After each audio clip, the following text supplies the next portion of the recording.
Africa my continent, Africa my home. Sise Africa kuyi South Africa. SikwaZulu King Cetshwayo idistrict. Sikuphi la ungathi la kuso Semenmod. Kuseshow. Kusempangeni. Kuvele kuyihlanganele nje konke noma ungasho kuphi. Kodwa la into esize ngayo size ngalomgwaqo uR34 uR34 ke ungaqala phansi le koMiranse le Richards Bay ungazobeka le Melmont le ko Free State uyayihambela nje kodwa iconcern yethu sisuka la eNkwalini size siyoma lapha ngaseqala kabusha la umgwaqo olungiswa khona into kayenzekalayo khona ke ngoba qala umgwaqo ulungiswa nje sekunezinkulumo eziningi ezizungezana nezidunga nje ukuhlala komphakathi kugcina umuntu engakasakwazi ukuyinqindo kwisibhakelo kuyithathe nokuyilegini ikhona inkulumo ethi la umgwaqo akusetshenzwa kungasetshenzwa nje kunensizwe ezinamandla ezinezingalo okuyizona zona ezimisa ini ukusebenza komgwaqo ngenhlanhla ke ngoba thina sikhuluma amahebeza sikhuluma ama corridors sifuna ukuyiyela silalele umuntu osolwayo kule project ke ela enkulu project ino 1.8 billion ngazi ukuthi hayimi kanjalo ke inkulumo kuthiwa umuntu omise ukusebenza nangumfoka Biyela uvika wakhona lapha eMthonjaneni kuthiwa yena insizweni ezingale ezinkulu emisa ukusebenza mina kangina le ezami ingalo encane ukuthi ngande ngomlomo njengembenge angifuni ukuthi mfoka Biyela ngifuna ukubuza kanje uvalelana umgwaqo uyazi ukuthi le nkontraka engakanani uvalelana umgwaqo cha angibingelele kubo bonke ababukeli abathamele lokuhlangana kwethu ngiyabonga Nongalo ukuthi nifike nethimba lakho sizokhuluma ngalokho ukukhuluma engakubeka nje ukuphendula umbuzo wakho lo ubuzayo ngikubeke ecala ukuthi kungamampunge lokho lokho okuvela ukuthi kukhona ukumiswa kokusebenza sokuya kwenzeka mina ngumsebenzi wala wakhona la umhlalo wala okhathazekile ngokuthi lomgwaqo ufune kulunga ngoba mina ngine fleet eningi yezimoto namaloli alimalayo limalayo lo fleet ngokuhamba kulomgwaqo okanje ngiyafisa nje Nongalo nethimba lakho emva kwale ngxoxo ukuthi ake niphumela esayithini ke niphume ngomgwaqo wasempangeni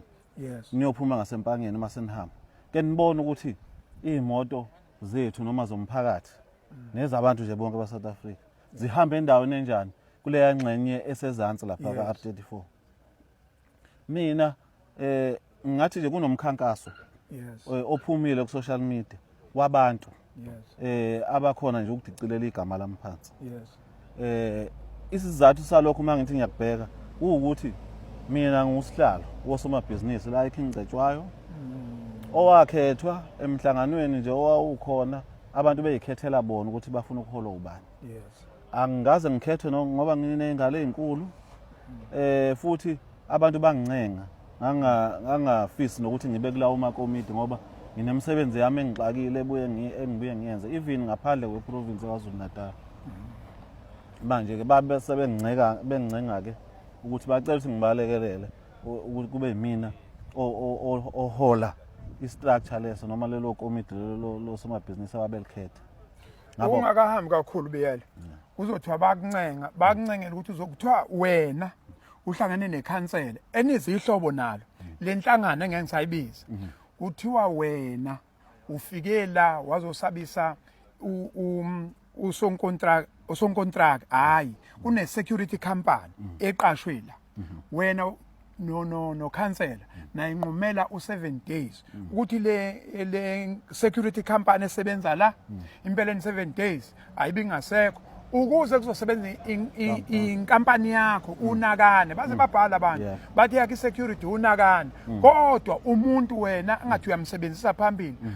ukhansela angifuni nimveze ukhona la ulokho ehamba la ukhansela okuyena ofika impela wazosabisa ukuyawabiza abantu ukhansela isho njalo inkulumo lapha eclinic wababizela khona wahlanza umphakathi hayi kusacrash hayi clinic wakusecrash wababizele crash wabahlanganisa ehlanganisa umphakathi ukhansela uhlanganisele crash ngicabanga umphakathi uhlangana necrash ukuthi ke ufuna kuzovalwa kukhishwe lo muntu osebenza la kodwa umuntu osequlwini kuthiwa wena inkampani yakhe afanele yabisebenza la tshela na umphakathi Nongalo uyiphendulela kulokho ngangingekho kulomhlangano lokukhulunywa ngawo Yes. okuthiwa ukhansela wabiza khona umphakathi ngakuzwa ukuthi umphakathi ukhansela wayibize umphakathi ngoba uzoqashwa umphakathi kwakuzogovuzwa amaphepha ukuthi kunominate laba abazoba nenhlanhla ukuthi bethola amathuba okuqashwa lokho okunye ke osekushiwo ukuthi ukhansela wasabisa abantu ngeke ngikwazi ukuphendula ngoba ngangingekho. Yes. Kuthiwa nami ngafika ngokuzwa ngendlela abantu ababhala ngayo. Ngangingekho bawufakaza babekhona lapho ngangingekho futhi thina ukhansela umsebenzi kahulumeni. Yes. Nomsebenzi womphakathi. Yes. Ngoba nje ikhansela ukhethwe wona umphakathi and nami mangikhuluma ngami nami law abiding citizen ukusebenza komthetho ngihambisana nakho. Abantu abaphume kulento leyo ukuthi behambe bengingcolisa benginemba bekhuluma izinto engezi nginayo impela inkampani yonogada. Yes. Ngingasho ukuthi nginezitha ngendaba yokuba nale nkampani ngoba kunezigameko ezikhona la khona engibe ingxenye yokuthi kubanjwe abantu abathile baboshwa abanye bagwetshwa ngisho life. Ihlobo zalaba bantu yizona ke eziphuma umkhankaso wokungcolisa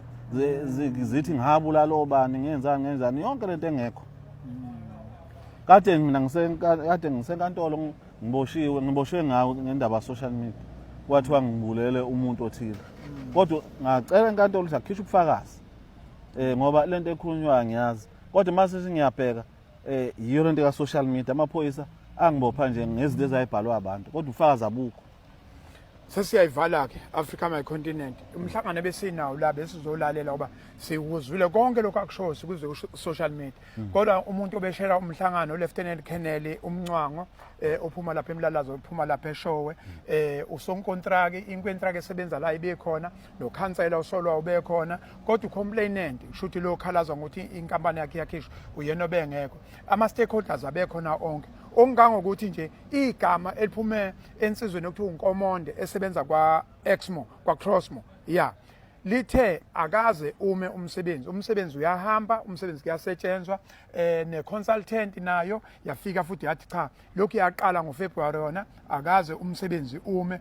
umsebenzi uyayihambela mabemile basuke bemiswe isimo sezulu basuke ezimele nje okusho ukuthini ke lensizwa lehlena emhlanganweni ngalalela emhlanganweni ngayingxenye yomhlangano okusho ukuthini na nami sengambhayila out ukuthi ayokunye ningamsola kokunye ayilokho kwala emgwaqweni bakithi bengikhona no khansela ube khona osevulelwe icala angifuni ukuthinta indaba yecala kodwa kuvelela ukuthi into eyenzeka lona osebenza la babekhuluma nje verbal lo security kusafika no plant manager uplant manager wacela ambhekele okwamanje kungakasothwa izinto kodwa ngokuthi phela nawo sejwayele useyasebenza kuthe mase kufuna ukuthi aphume engazi ukuthi ithi inkulumo kangabe saphuma yikho ke sila lo sebenza la akaqashwanga ngendlela yePLC ikhona ke sikuzwile kulomhlangano esiphuma kuona cha leli impela ngiyambhayila out hayi ngoba mhlambe ngisebenza nodadewabo nami ngimbhayila out bengekhona Africa My Continent okwalana nje iphutha libe enkampanini uExmo noma uCrossmo waqasha umuntu ngaphandle kokulandela iprocedure mhlambe yakhe uCrossmo noma yePLC yikho ke ngazuthi kunomsindo kodwa lo msindo ubungakafiki ekutheni umgwaqo uvalwe noma ukuphazamisa kwenkwentraki I thank you Africa My Continent. Siyabonga.